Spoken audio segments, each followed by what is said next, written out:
আসসালামু আলাইকুম। আমার বাড়ি সরাগী। সবাই জানে।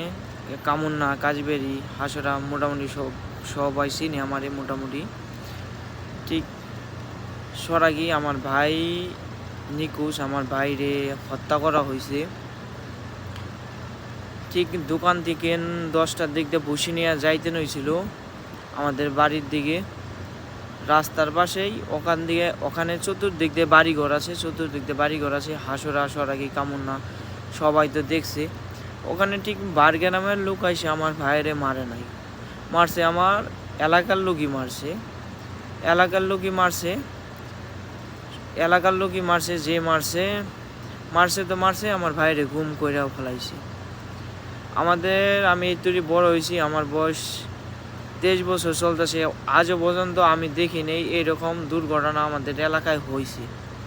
এই প্রথম হলো আমাদের এলাকায়। এখন এইরকম আমি আজও পর্যন্ত দেখি নাই এরকম কাহিনী হয়েছে। ঠিক ভাই, প্রবাসের জীবন একটাই কষ্ট। আমি আছি প্রবাসে, আমার ভাই থাকে দেশে।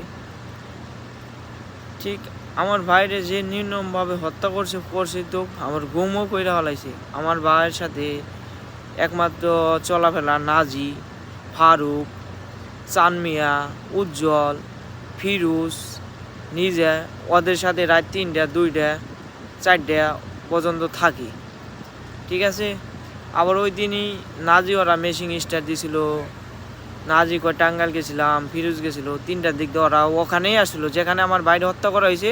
সেখানেই তারা আসছিল। ঠিক মূলে আমার ভাইরে দেখে নাই যে ওখানে হত্যা করা হয়েছে। তারা মূলে দেখে নাই। গেছে কয় আমরা সকালে খবর পাইছি নাজি, ফারুক ওরা কয়। আবার কয় রাইতে, নাজি কয় রাইতে জানে ফারুকে। এই কথাও বলছে। এই খুনের সাথে জড়িত ওরা 100 মধ্যে 100 জড়িত। ওরা নাজি, ফারুক, ওরা যেটি নাম বললাম এইটি ব্যক্তি জড়িত আছে। ঠিক আছে। সরাগীর মানুষ তো সবাই চিনে জানে। আমি সরাগী সবার সাথে, আমি থাকি বিদেশে।